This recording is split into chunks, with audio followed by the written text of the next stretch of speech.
फिर एक बार बजबेड़ा धुनी में भाइयों।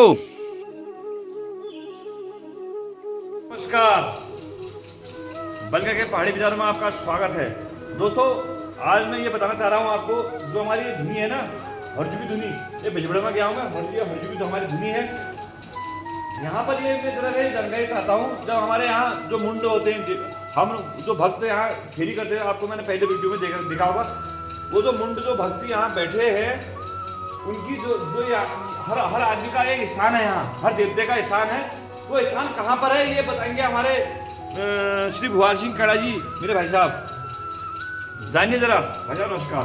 नमस्कार। इससे पहले कि मैं इसके बारे में आपको जानकारी दूं, थोड़ा सा मैं अंदर के बारे में, जो हमारे को यहाँ भंडारा कक्ष कहलाता है, ये भंडारा कक्ष है हरजू का।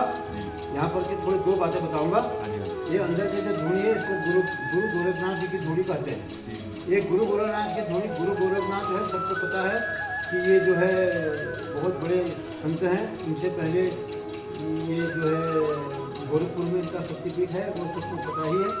इस हरजू के मंदिर के अंदर भी जो ये धुनी है, इसको शक्तिपीठ के नाम से जाना जाता है।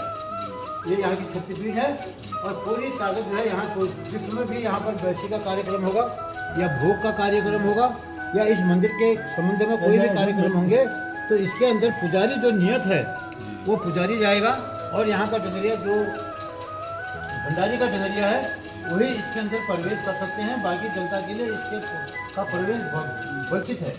ये स्थान जो है पूरा एड़ो हथियार यही रहते हैं, पवित्र है। एड़ो हथियार तमाम समान रहेंगे बाहर के धुनी के बजाय। और इस धुनी में जो है जब इसका हरेला का कार्यक्रम होगा, हरेला भी इसी के अंदर बोया जाता है और एक बिल्कुल शुद्ध आत्मा के साथ पूरी प्रतिष्ठा होती है इसकी।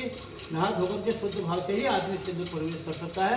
इसलिए वैसे के समय में यहाँ पर जो भंडारी का डगरिया है, नित्य यहाँ से वही आड़ा हथियार को बाहर लाते हैं और उसके उनके अवसर जगह पुजारी ही यहाँ पर काम कर सकता है। ये थी इसके अंदर की सूक्ष्म बात। अब बताऊंगा मैं ये बाहर के धुनी की बात। ये जो धुनी आपको दिखाई दे रही है, इस धुनी का बड़ा भारी महत्व है। इसमें देवता जो है सब नाचते हैं हरजू के। उसके अलावा भी कोई भी बाहर का भी अगर कोई आता है वो भी इसमें नाच सकता है। गोलू देवता का डगरिया यहाँ नाचते हैं इनके साथ, और इनकी पूरी एक गाड़ी होती है, उसमें अलग अलग देवता होते हैं। उनके बारे में उतना विस्तार में न जा करके मैं बताऊँगा। पहले मीनी पूजा पहले जो बीनी है बस स्टार्ट से आते हैं अंदर से। तो इस पहले बीनी को जो है, ये बीनी है भंडारी की, ये वाली भंडारी की बीनी है। तो भंडारी का जो डगरिया होता है, अभी हमारे पास वर्तमान में डगरिया हाजिर है यहाँ। ये भी जो है, ये जब यहाँ पर शाम को संध्या के समय जब आरती होगी, इनका जगह यहाँ पर है। तो इस बात को ध्यान रखा जाए। आप जब भी होंगे यहाँ पर भंडारी का डगरिया खड़ा होगा और यहाँ पर से जो है वो चले जाएगा आगे। तो इससे पहले मैं बताऊं कि ये जो हमारे केर कहते हैं इसको, कि यहाँ का महत्व किसका है इस मंदिर का। यह हमारी जो धुनी बजबेड़ा, अलग अलग धुनी की केर अलग होती है। हमारे धुनी में जो है महाराजा हरिश्चंद्र की केर है। तो हरिश्चंद्र का जो है प्रथम राजा माना जाता है यहाँ का। हरिश्चंद्र को भी यहाँ बीनी में जगह नहीं मिलती है क्योंकि वो राजा है, इसलिए उसका स्थान इनसे भी पहले होगा। उसके बाद जो है जब देवता अवतरित होगा, आरती के समय यहाँ खड़े होंगे, जब अवतरित होगा तो जब नाचते हैं तो इसको जो है, जब देवता पूरा हो जाता है, जब चली खड़ी चाल हो जाएगी, तो यहाँ पर ही भंडारी का आसन होगा। अब अमूमन यहाँ पर जनता ज़्यादा होती है और नाचने वाले ज़्यादा हो जाते हैं, इसलिए हम थोड़ा सा उनको साइड बिठा देते हैं सुविधा के लिए। वरना उसमें जो है हरे मिठा भंडारी अपने ही उस पर रहेगा। अब आ गया। इसके बाद जो दूसरा आप देख रहे हैं, ये वाला सब लगाइए,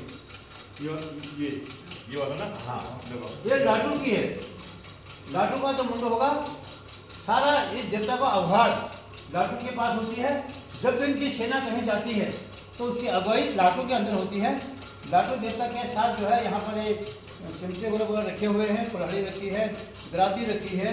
ये इसके आरो हथियार होते हैं, इनको लेकर के कुल्हाड़ी वगैरह, ये लाटू का बीनी बोलते हैं इनको। ये लाटू की बीनी होती है। होकर के कार्रवाई करेगा पूरी। अच्छा, ये वाली वो धर्मदास की बीनी है जो लगाता है। हाँ, और उसके अलावा भी धर्मदास की एक धुनी और है सामने में, जो उसका सहायक है। उसका सहायक वहाँ पर रहेगा और इस बिनी पर मेरी बनाने वाला धर्मदास उसी समय रहेगा जिस समय देवताओं को अवतरित कराना हो। बाकी समय में धर्मदास की धुनी वो मानेगा, उसको भी धर्मधुनी कहते हैं क्योंकि धर्मदास की है इसलिए इसका नाम है धर्मधुनी।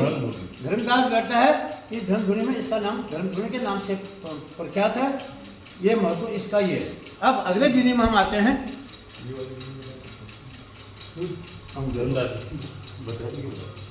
यह है बरु देवता की धुनी। बरु देवता, बरु बरु हरू और बरु ये राजा है। अच्छा, हरू भी राजा है और और बरु भी राजा है। तो ये जो 4 नगरी मैंने बताई, सबसे पहला स्थान किसका बताया था? बनाने का। दूसरा लाटू का, तीसरा दास का, धर्मदास, चौथा बरु का। वर्तमान में हमारे मंदिर में बरु देवता का अवतार नहीं है। अच्छा, अभी नहीं है अवतार, अभी यहाँ पहले होता होगा, मुझे पता नहीं, अभी वर्तमान में नहीं है। तो वर्तमान में जब बरु का यहाँ अवतार नहीं है तो इस बिनी में वीर होगा। अच्छा, कोई भी हाँ, मतलब जो जैसे उजैया है, लाख वीर बन गया, पूरा वीरा, पूरा पीरा, पूरा पूरा जवान है दीवान, और उसका जो भी वीर है सारे वीर के नाम से जाने जाते हैं। तो उसके जो है सहायक होते हैं वो राजाओं के। वो जो है राजा है कौन? हरिश्चंद्र। और भंडारी भी राजवाड़ है और लड्डू भी रजवाड़ा है और इसका क्या नाम है? बरु भी रजवाड़ा है। अब इसके अलावा यहाँ पर एक देवता और होते हैं शक्तिमान, जिनको बोला जाता है सेम, शकली का सेम जो है सारा यहाँ का धोने का जितना भी नियम वगैरह सेम जी से प्राप्त हो सकता है। वो जो है पूछा भी करता है, पूछ करके बताता भी है, यहाँ की बातें बताएगा, जनता की बातें बताता है। लेकिन नाचते समय उनके पाँव थोड़ा सा कमज़ोर होते हैं, इसलिए बैठ करके ही नाचता है। अमूमन भंडारी का जो पात्र है वो भी नाचते में बैठ के ही नाचता है। और लेकिन हरिचंद और दूसरे जो है वो ठीक ढंग से नाच सकते हैं, बैठ के अपना आसन लेते हैं। और जब खड़ी चाल का चाल आ जाती है तो उस समय ये 4 रजवाड़ जैसे मैं आगे जाके बताऊँगा वो जो बैठेंगे। अब यहाँ पर इसके बाद जो है बिनी का 20 सिस्टम आई, ये वाला, हाँ ये 20 वाले, ये हर हमेशा इसको बात में ध्यान करते हैं। अब हमारे यहाँ अमूमन जो है लोगों को इसकी इतनी जानकारी नहीं हो पाती है, तो जहाँ मर्जी है वहाँ खड़ा हो जाता है।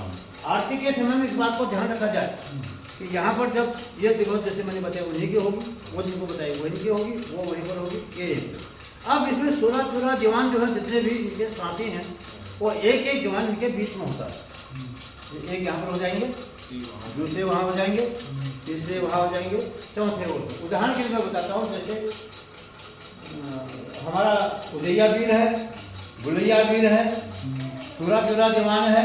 ये जवान तो कितने हो सकते हैं? वो सेना है, जो है सेना है। तो उस सेना को जो है इनके साथ रहने एक के बीच में एक रहो, इनके यहाँ सेवा का काम भी करते हैं। उसके बाद जो हमारे भक्ति में भक्त करते हैं, कोई जरूरी नहीं कि वो सब डंगरिया हो। आरती करते समय जो है जो भी आदमी ने यहाँ बैठी कर रखी है एक बार, वो संध्या की आरती में शामिल हो सकता है, आरती कर सकता है। जिसने यहाँ पर भक्त नहीं कर रखी है वो इस केर का होते हुए, जैसे मेरी केर हट चुकी है, मैंने बैठी नहीं कर रखी है, तो मैं आरती में धुन को नहीं फेर सकता हूँ।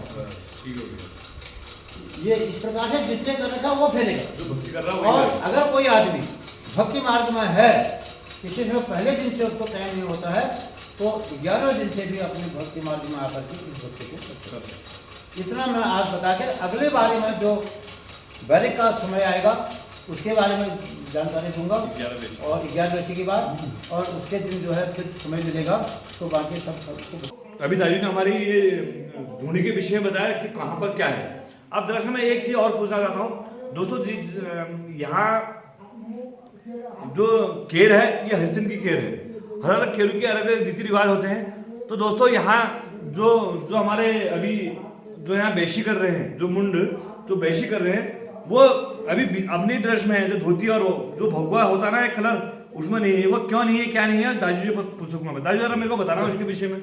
हाँ, जैसे कि आपने बताया कि यहाँ पर क्यों 11 दिन तक लोग उसमें रहते हैं। हाँ। ये जो है यहाँ पर जो भी ये अवतरित है राजा के रूप में है, रंग नहीं है। हाँ।